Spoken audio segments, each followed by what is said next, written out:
good to see you all to the extent that we can see you. I'm Catherine Klein. I'm a professor at Wharton and the Vice Dean for Social Impact at Wharton. And I am really excited to be here and happy that I get to ask the questions until we invite you to ask questions. So I get to begin, and our guest is Chad Dickerson, the CEO of Etsy. And we're really excited to share Etsy's story with you and talk about the leadership of the company. Glad to be here. Great to have you. Thank you. So let's start with Etsy's mission. So Etsy's mission is to reimagine commerce in ways that build a more fulfilling and lasting world. And as we were talking about, you were an English major, you like words, you like reading. So I'm going to imagine that those words, reimagining commerce in ways that build a more fulfilling and lasting world, I'm imagining that you thought about those words. What does that mean in practice? Yeah. First of all, before I answer that, how many of you are Etsy buyers or sellers? All right. Yes. Great. Okay, we're doing something right. Thanks to all of you. That's why I'm sitting here. So reimagine commerce in ways that build a more fulfilling and lasting world. What it's really about is building a company. And when I talk about the company, the way we operate the company, but also a business and a business model that really combines people and profit and puts them on equal footing. And the equal footing part is really, really important. I think everyone in the room here would agree that purpose-driven businesses are better businesses, but I think sometimes when we talk about purpose-driven businesses, we focus more on the purpose side than the profit side. And one of the things that I've learned is that you have to have a self-sustaining business in order to pursue that really important social goal or set of social goals that you have. So the way we're reimagining commerce, which is our mission, is we're doing it in such a way where we're building a company that provides services that really benefit all stakeholders. And we've designed a business model in such a way that when we do well, when our sellers do well, we do well. So just to talk math, so it's not just language. When you sell something on Etsy, 3.5% of your sale goes to Etsy, but 96.5% goes out into communities all over the world. So we have sellers all over the world. So the way we've built all aspects of our business is to make sure that when we do well, our sellers and our community of sellers do even better. So that's what reimagining commerce is about. So, and talk to us about, for those who may be not so familiar with Etsy, who are those sellers? Because part of the benefit is the benefit to the sellers. Are these people, are they marginal, low income in any way? Who are they? So Etsy has 1.7 million sellers. So hard to typify. Hard to typify. Every language you can imagine, every country you can imagine. One commonality is about 85% of our sellers are women. So when I think of Etsy as a platform for entrepreneurship, it's especially a platform for entrepreneurship for women. The thing that we hear most from our sellers is they sell on Etsy because they're able to pursue something that they really care about, which is whatever their craft is, whatever they're making, and they get to do it in a really flexible way. So it's really about, when you sell on Etsy, it's really about making a life, not just making a living. Mm-hmm, mm-hmm. So you are, Etsy's a B certified company. Talk to us about the process of becoming B certified, whether that was important. You had the social mission before. Why was this valuable to do? Why was it worth the effort? First of all, I think what the B certification really represents is a belief that you can combine business and social good. Mm-hmm. And the B Corp certification is really just one measurement of that. We became B Corp certified in May of 2012. And we took the certification, we filled out the questionnaire without changing anything in our business practices. And we were certified without changing anything. So I think that was, in my mind, a real testament to already having values baked into our ecosystem where Etsy worked. Since then, we've done a lot of work to really build on that. Mm-hmm. one of the things that we've done most recently, earlier this year, is we announced one of the most progressive parental leave policies in the industry. And it's 6 months. Thanks for the applause. But it's even better. It's 6 months, gender blind, and it's global. And it's global. And we have offices all over the world. So wherever you are, male, female, however you identify, you can take this family leave. That was really important to me because just a few years ago, my wife and I adopted a son. Etsy's parental leave was 5 weeks at the time. And I, as CEO and chairman of the company, told the board that I was going to take the full parental leave. This was in 2013. And what I realized, and by the way, I think men need to speak up about this a lot more. Thanks. What I realized is that 5 weeks, while I think was generous for the time, wasn't really enough. And when I came back to work after 5 weeks, it was very, it was kind of a harsh transition. My first day back from my parental leave was a board meeting. So when I thought about that, the company, a lot of people in the company, especially men, thanked me for setting an example for taking the parental leave. But when our HR team, a woman named Juliette Gorman was the leader of this team, came to me and said, we need to do better, it was actually an easy choice. So early this year, we went to the 26-week plan. And what have you found about implementing this? I mean, I think that the pushback might be, yeah, that sounds great. Our company can't absorb that. We can't hold a job open or ask other people to fill this in for 6 months. What's funny, the reactions you get when you do something like this, there were like a lot of blog posts and things like that about this leave, and one of the things I remember is I was reading the comments on a blog post, which you should never do. You should never read comments, that's correct. And one of the comments that I remember in a funny way was someone wrote, great, now everyone's gonna have children. I mean, what I knew already was people have children anyway. That's not going to stop. But what I learned and what I was betting on, there's not really, we did some financial models and, we're a public company, so we're out on the big stage. We do everything in a very disciplined way. But in some ways, you just have to make the choice from a value standpoint. And what I was betting on and what I talked about with others in the company is that when we had a culture where when other people took their leave, that their colleagues in the company would pick up the slack for them and cover for them while they're gone. And we've only had the leave now since early this year, but I've seen that with almost 1,000-person company, we've had enough cases already. I'm seeing people really rally around people with their families and really take care of things while they're out. It does mean that you have some practical things like you want to have a really thoughtful exit plan as someone goes into parental leave, and you want to have a really thoughtful reentry plan. Mm-hmm. But by and large, I think we really bet on the goodness of the people in the company, and so far we haven't been disappointed. Great. So you mentioned that you're a public company. Etsy went public in April of 2015. So talk with us about this, this decision and the shift to become a public company while maintaining this very strong social mission.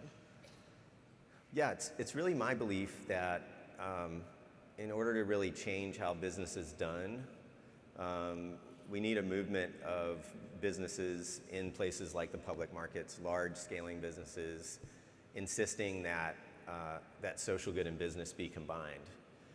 One of the things that I worry about a little bit is if we all work together to build a movement of businesses who care about social good, but it's like a really small group and small number of companies, some of the big challenges we have, everything from diversity to global warming, et cetera, won't be solved if we have a small group of small companies.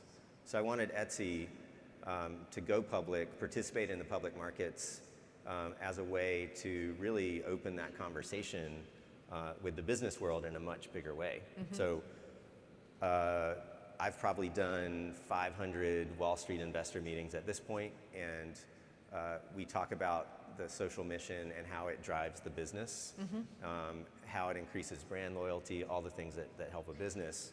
But I think being out there on that stage and being a public company is the way to deliver social change over in the end. And do you feel like you're finding, credulity among the analysts and others who you're meeting with, or is there skepticism about, is there pressure to compromise your social mission? I don't think there's skepticism to compromise the social mission. I think one of the things that, and this is why I said earlier that the profit side of the people profit equation has to be strong. At the end of the day, your shareholders really do care about business results. And I think that's fine. Like if you all put money in 401ks, you all put money in mutual funds, you do want a return on those things. What we've been trying to emphasize is you can get a return on an investment while also delivering social goods. So I think creating a strong business and a strong long-term business is the best way to prove that.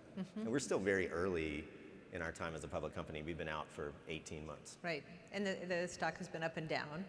Stock has been volatile, which is pretty normal for an early public company. And any particular lessons, any particular effect of being a public company that perhaps you didn't anticipate earlier? I think one of the things that I really love about being a public company is that, and I think this is the most underrated part of being a public company, if you're a public company, anyone in this room can go out and buy shares of the company. When I see, and I admire many purpose-driven companies that have chosen to remain private for a lot of different reasons, but when I think about companies that are about community and about connecting to other people, being public means that anyone can own a piece of the company. So you asked me about surprises. One of the things I've noticed is there are times that I'm going through security at the airport and someone will come up to me and say, I'm an Etsy shareholder and keep up the good work, or they might say, I think you need to do X, Y, and Z in marketing or anything like that. So I think it's, without a doubt, it can be challenging at times, but I really like the idea, a company that's based on community, that anyone in the world who has access to the stock market here can own a piece of Etsy and tell me what to do in airport security as an owner of the company. Great.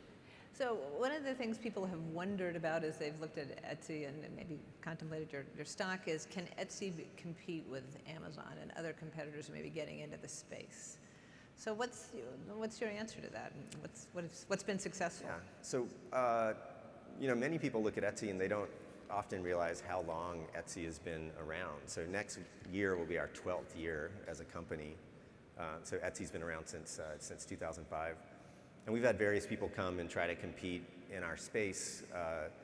We've had eBay come in, Alibaba come in, Amazon come in. And what we found, Amazon came in just over a year ago, is that the thing that makes Etsy special is the fact that we focus exclusively on creative entrepreneurs and exclusively on makers. And the culture of the company, which comes through in the product, is we really care about craft. We really care about community. I think most of the other marketplaces out there look at transactions as just about pure efficiency. It's all about price and convenience. And I think when you look at the retail ecosystem, a lot of it's built to really be a race to the bottom. Lowest price, highest convenience, lots of pressure in the supply chain, labor problems, like all those sorts of things. And we just don't buy that. So let's take pricing, for example.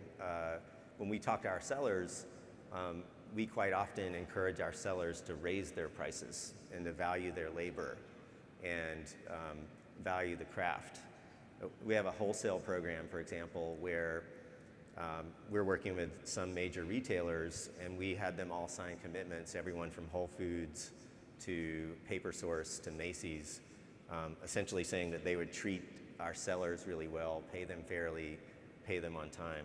So I think our whole vision of commerce, regardless of who the competitor is and how we conduct commerce, the reimagination of commerce, is really what makes us unique. It's not just a place to transact most efficiently. So you give a strong sense of who these sellers are at Etsy. I'm curious to know more about who your employees are. if I remember correctly, I think you described Etsy as a tech company.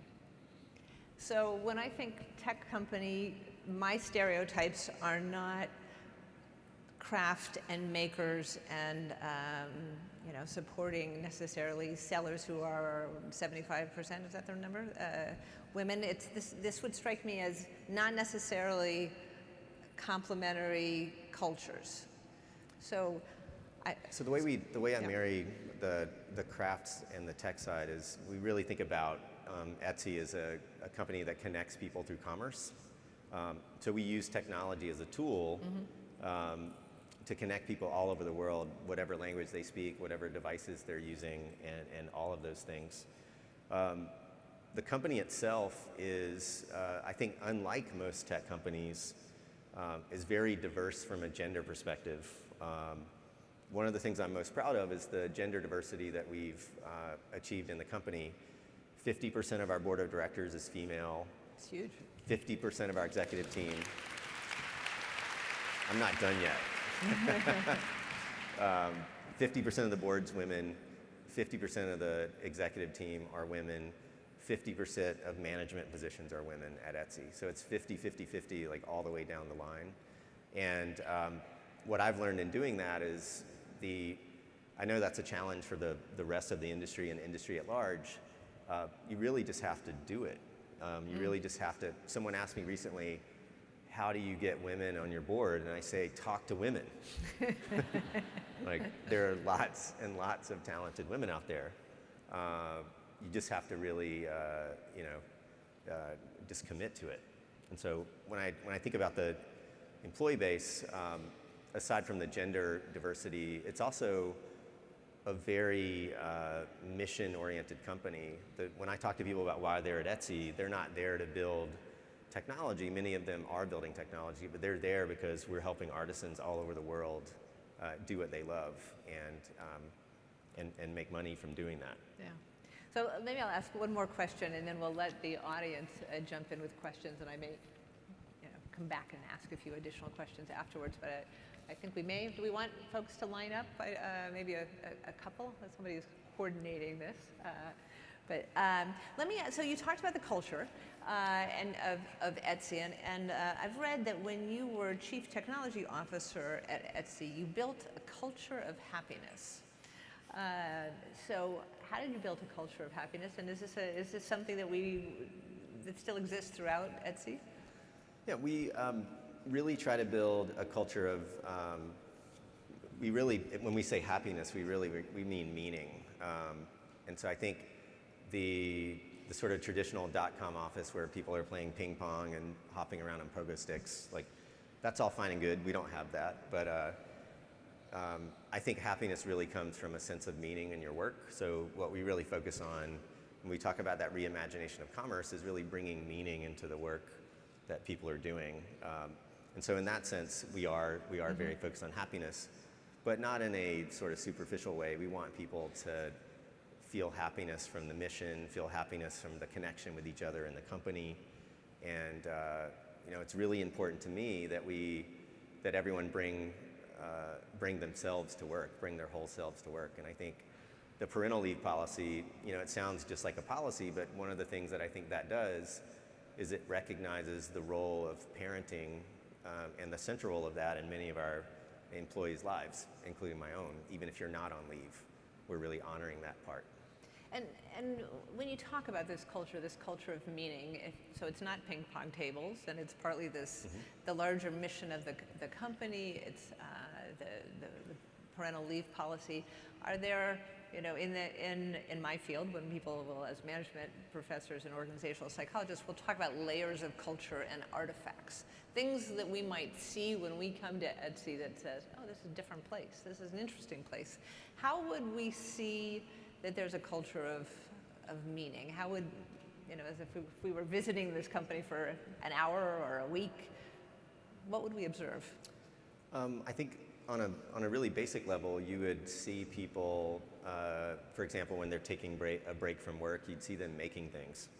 We probably have more sewing machines than any company out there. And we have a big maker space. But I think more importantly, on a kind of a emotional level, you would see people engage in activities that are really about connection and openness and that sort of thing. So to give you an example of that, I work with an executive coach whose name is Jerry Colonna. He coaches myself, a lot of other CEOs in the New York area, and some of the Etsy executive team. And one of the things that we've done is we've done a couple of sessions where Jerry is coaching me about something, and we've done it in front of the whole company. Wow. Similarly, I do something which I did this morning called office hours, where I take questions from inside the company, and people ask me all kinds of questions. A really recent question is, people knew that I'd gone through a 360 with Etsy's board of directors, and they asked me what the hardest feedback was that you got on your 360, and I told them. So I'm not going to tell you, but Okay, so what was not the hardest piece of feedback that you got in that? you know, I talked about, I mean, this is actually something I talked about today that's not part of 360, but I've talked about in general, like some of the mistakes I've made as CEO in the past and what I've learned from them and that sort of thing. So I think that when I talked about ping pong and pogo sticks, I think the real happiness comes from people being authentic with each other, being vulnerable with each other. And I think one thing that I've learned as a leader is that showing vulnerability, like being very open in that way, actually creates great strength. And a lot of people look at that, I think traditional business leaders might look at that as being soft, but the amount of help I've gotten from people in the company, the loyalty, the commitment, because I'm being honest with them about what I'm thinking about, is really extraordinary. Great. All right, let's let some others ask questions. Great. I would pose it's a lot less work too. You don't have to remember all kinds of things, right? That's exactly right. Joan Michelson, Green Connections Radio. I'm curious that you talked about being public in such, perhaps I'll say, glowing terms. I know it's only been a few months, or 18 months, as you say, but there are companies who are backing out and who are changing a lot of those rules. I mean, the most notorious, perhaps nowadays, is Paul Pullman, the CEO of Unilever, who said, you know, I'm not going to report short-term earnings because it takes away from the benefits we want to provide to society. We want to make that a higher priority. Obviously, Dell went private as well. Right. So how do you balance this issue of being publicly traded and having to disclose, you know, this short-term profit-driven focus with the mission and the B Corp gestalt, if you will, of the company? Yeah, I think it's a great question. So one of the ways that we've done that, from a very practical standpoint, when you're a public company, you of course do quarterly reporting. And so Etsy itself, we've done quarterly reporting. I think we've done 7 quarterly reports now in our lifetime. The way I think about it is you shouldn't confuse the quarterly reporting cycle with the guidance that companies give. And you can still report quarterly, but still operate your business in a longer term fashion. So what we've done at Etsy, to get really technical, is we've given, and I don't know of any other company that's really done this. We just started doing this earlier this year.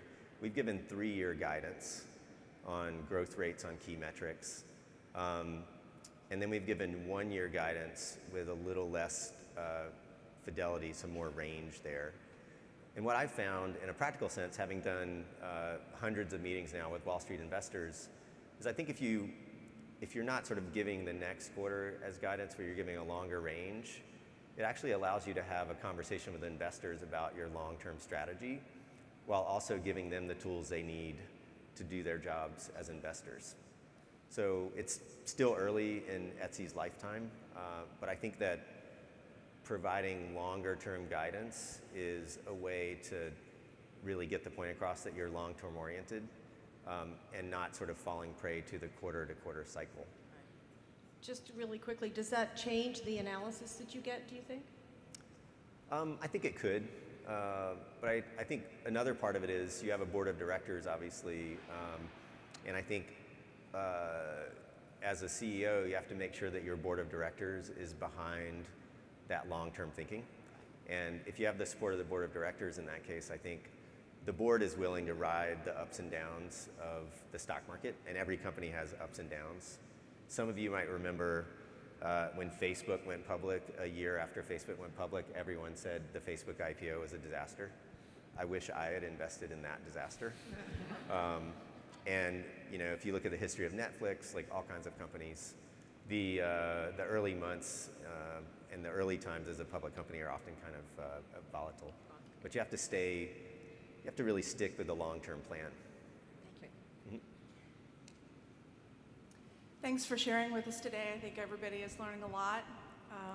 My question for you involves the stories of your makers. Can you tell me how important is the story of the makers to Etsy, and how are you using technology to share on a deeper level the story of each individual maker? Absolutely. I think that the stories are absolutely essential.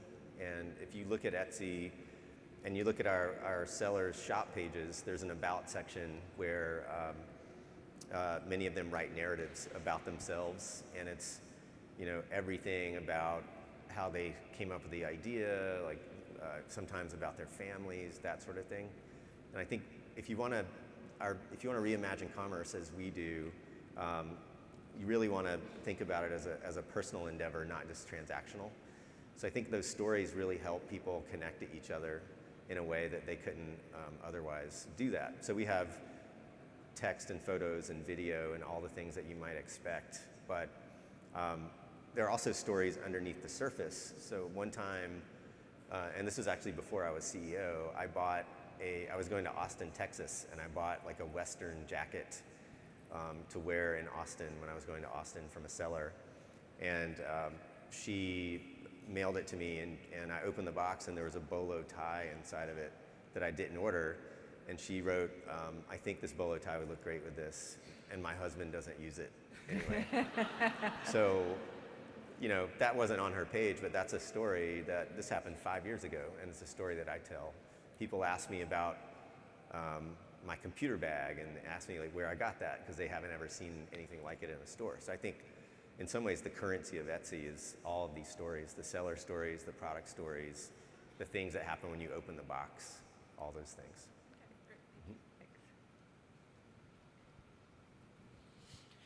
Hi, and thank you again for all your comments so far. My name is Kenny. I'm a student of the Global Social Sustainable Enterprise MBA program at Colorado State University, and I'm very interested in social entrepreneurship in all its forms. And my question for you is kind of along the lines of the first one, but just something I wanted you to comment further on. You said that your social mission drives your business. And that's something that you've told to a lot of investors, I believe is what you said. Mm-hmm. So I was curious, what if it didn't? What would happen then? And I guess my question is, where does your fiduciary duty really lie? Mm-hmm. I think that's a great, almost legal question. The way we think about it, and I've talked about this at length with our executive team, with our board, even with investors, is we basically have a business model that is built on making other people successful. So the way we make money is by transactions happening on Etsy. That happens to be the way that our sellers make money too. So it's really, I know that not every business has this, but the success of our customers, the success of our employees, success of investors are all really tied together. And we've been very thoughtful in tying those things together. To explain something that may be a little sort of less obvious, we have a product called Promoted Listings on Etsy where you can buy placement in search results. And the demand for that product is more than the supply. So we have people who want more positions than positions we have. We made a decision in how we priced that product that we wanted the system in aggregate to be ROI positive for sellers. We didn't want to charge them whatever the market would bear and not have them make money from the system. So in that case, our values and how we wanted to run the company, it helped dictate pricing. From a business perspective, though, we really believe that the loyalty of our sellers, Catherine mentioned competition, where sellers could possibly sell in other places.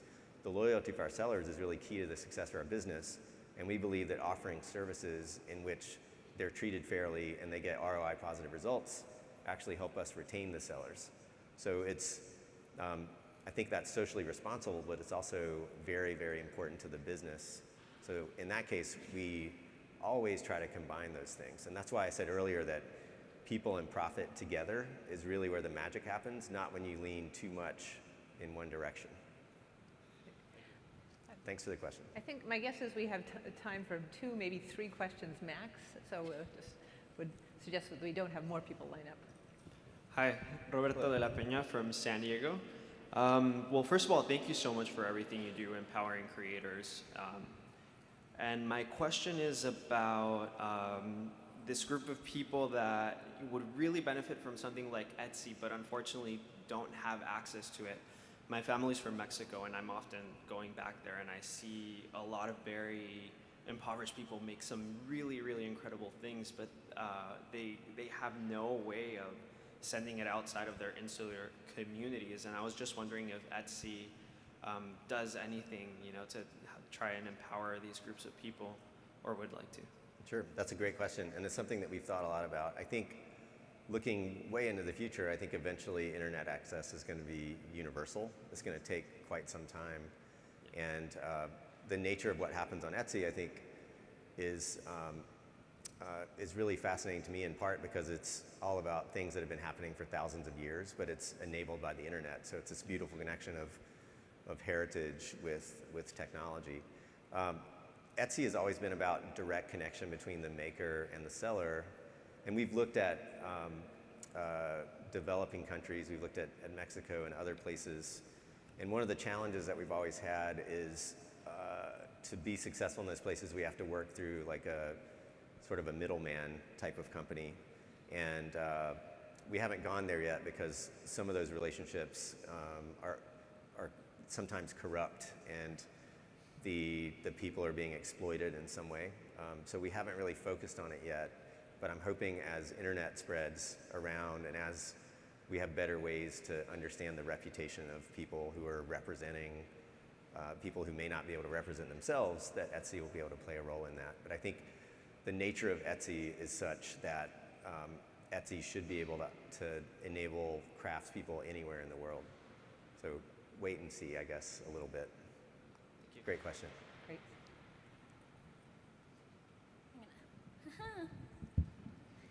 Hi. That was loud. Hi, I'm Teresa Bayer. I'm an MBA candidate at University of Texas, Austin.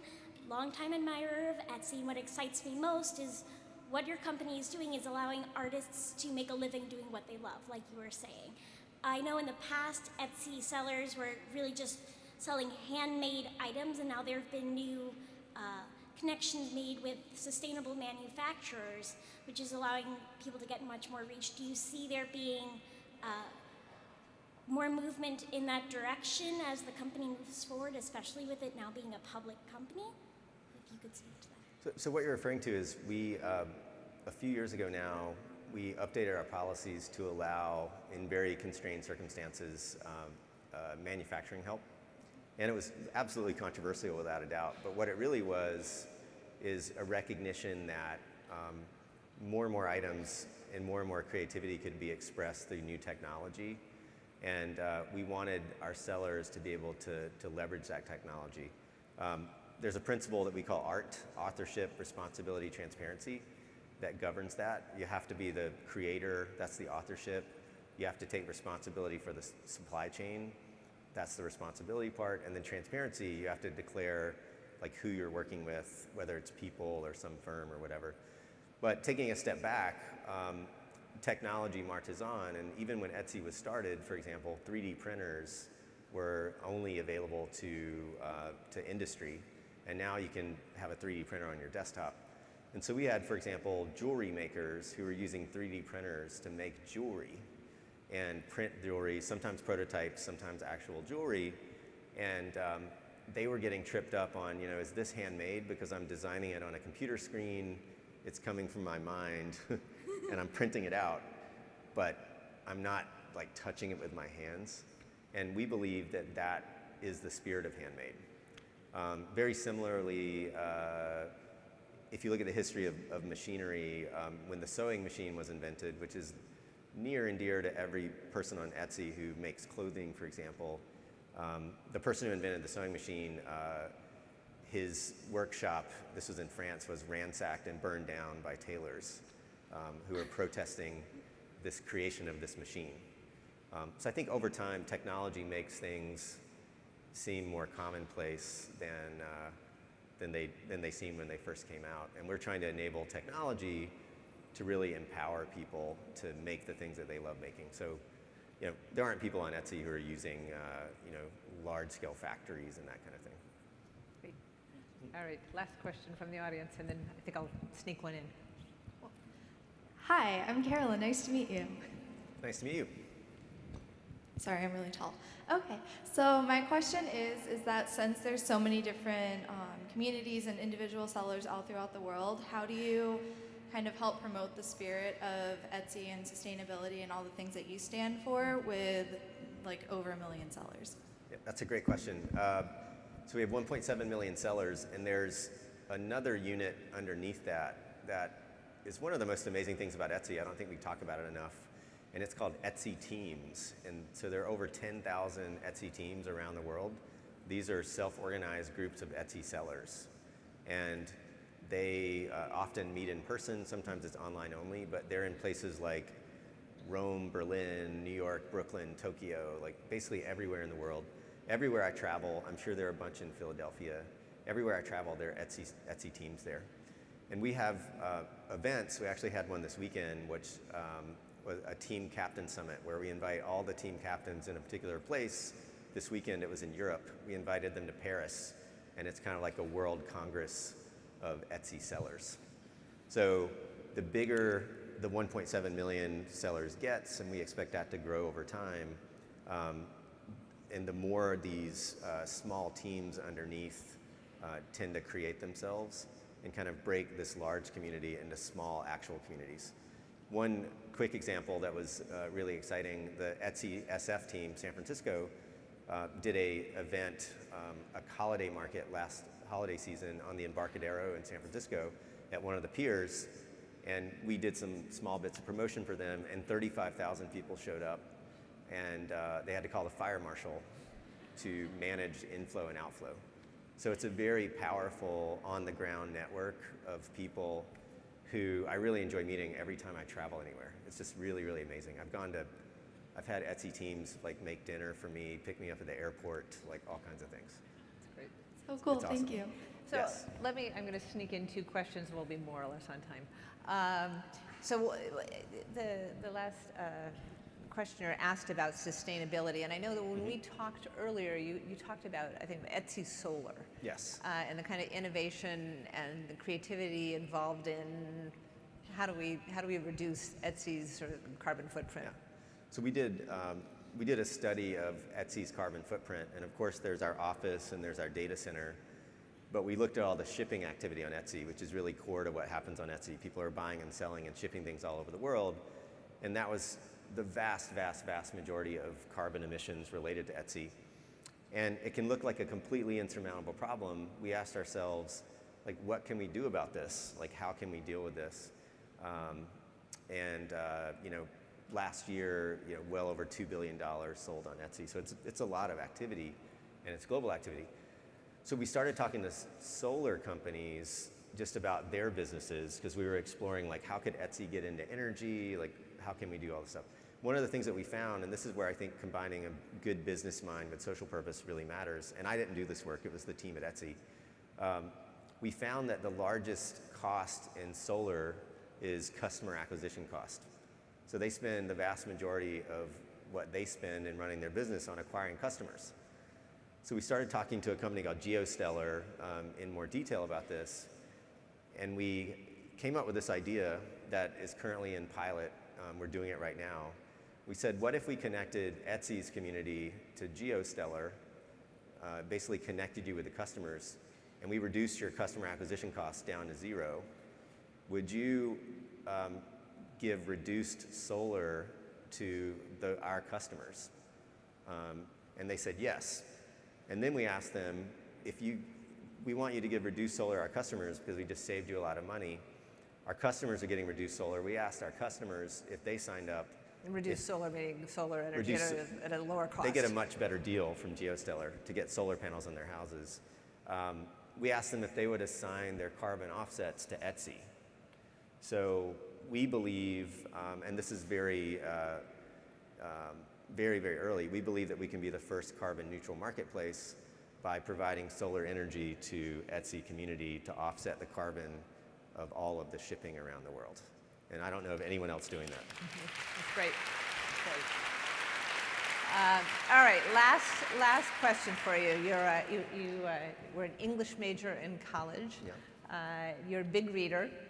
So give us some recommendations, maybe a book, an article, something that might inspire our leadership, our business skills, and then something else that's going to move us, be fun, Yeah. be interesting. You take it wherever you want. Sure. So a book that is incredibly inspirational to me, and I think in some ways is a blueprint for this Etsy economy and the reimagination of commerce, is a book by an economist, E.F. Schumacher, called Small is Beautiful. It was written in the early 70s. And it really paints a vision of an economy built on lots of small decentralized units in a way that's better for the environment and better for people. If you don't want to read the whole book, I believe that part of the book is published online somewhere. One of the most important chapters is called Buddhist Economics. There's some Buddhism sort of baked into the ideas there.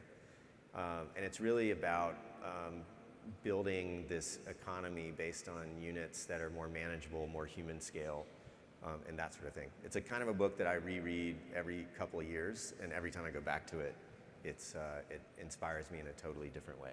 Great. All right. Thank you so much. Thank you. Dickerson. Thanks, everyone. Thank you. All right.